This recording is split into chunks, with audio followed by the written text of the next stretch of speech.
Bonjour mes élèves, je m'adresse aujourd'hui aux apprenants de la 3e année collégiale. La séquence est la 5e, produire la fin d'une nouvelle. L'activité, aujourd'hui on va voir la lecture. Et pour l'objectif, on va identifier la dernière étape du schéma narratif de la nouvelle, à savoir la fin. Question de support, vous l'avez affichée sur la page 178. Avant le commencement, un petit rappel concernant le schéma narratif de la nouvelle. Nous avons dit la première étape qui s'appelle la situation stable, caractérisée par le calme, la stabilité, aucun problème. Numéro 2, l'événement inattendu, appelé également perturbateur, déclencheur, qui va modifier la stabilité et qui va donner naissance, on va dire, à la 3e étape qui s'intitule les événements. La succession des événements ou des actions prendra fin pour céder place à la dernière étape, sujet de cette séance, intitulée la situation finale ou bien la fin. Question. Qu'est-ce qui caractérise cette fin? Alors la réponse sera notre cible tout au long de cette séance. Après la phase observation-repérage des indices révélateurs du support, le titre, paragraphe, photo, auteur et source, on passe à sa lecture 3 à 4 fois chez vous. En ce qui me concerne, je réaliserai cette tâche en une seule fois. L'homme, José María, qui était arrivé à cheval, était accusé de vol. Il avait aussi adressé des menaces contre le notaire. Il était recherché par les gendarmes. Il assistait à la cérémonie de mariage. La mariée lui demanda de pardonner au notaire, ce qu'il fit.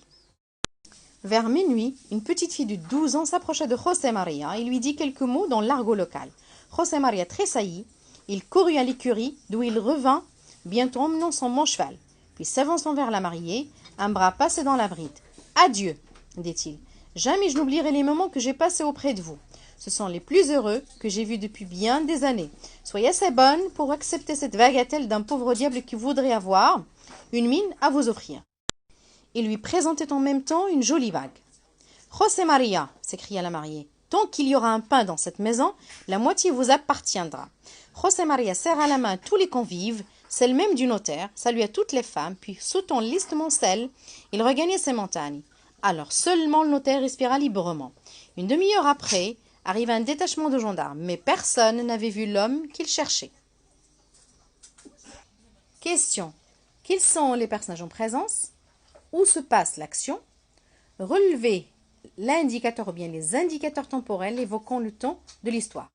Réponse. Pour la question numéro 1, les personnages sont José María, la mariée, la petite fille, ainsi que le notaire et les gendarmes, même s'ils ne participent pas au dialogue.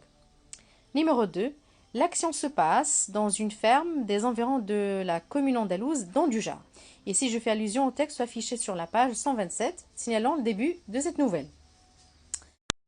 Alors, pour la question 3, les indicateurs temporels qui évoquent le temps de l'histoire, nous avons deux.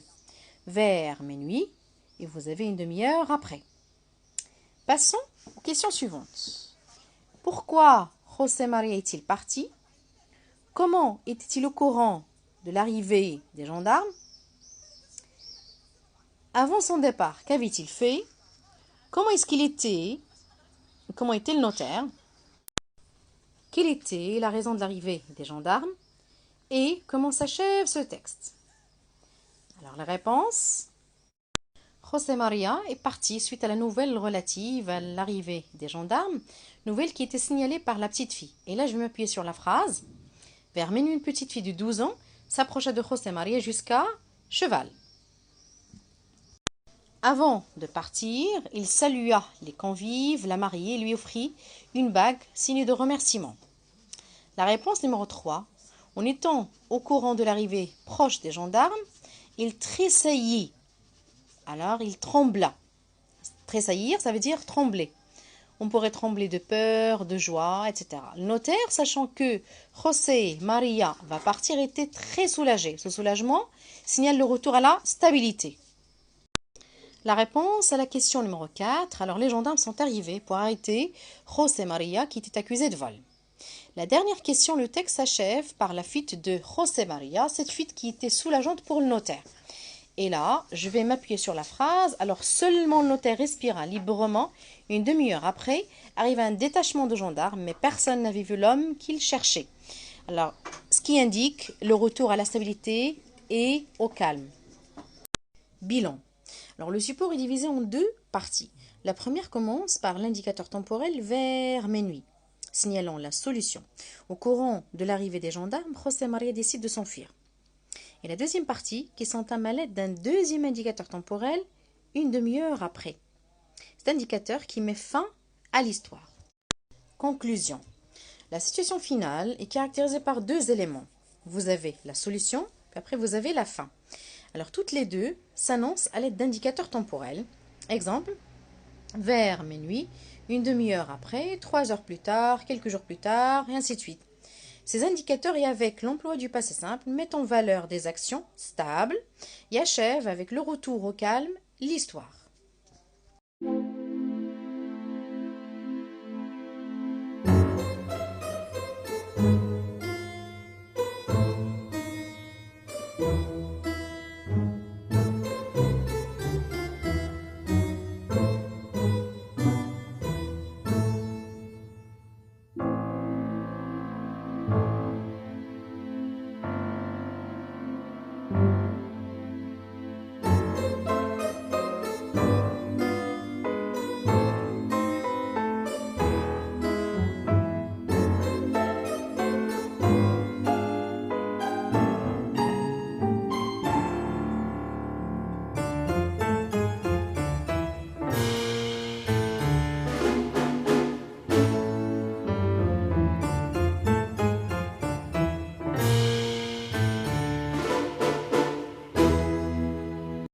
Passons maintenant à la phase réinvestissement. C'est à vous d'imaginer une situation finale en 2 ou 3 phrases pour le récit que vous avez sur la page 179.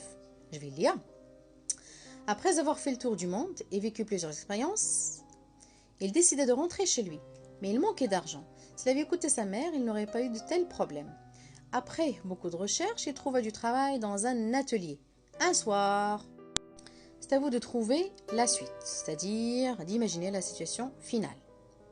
C'est ainsi que cette séance s'achève. Merci de m'avoir écouté. C'était avec vous, votre professeur de français, Aïcha Antour.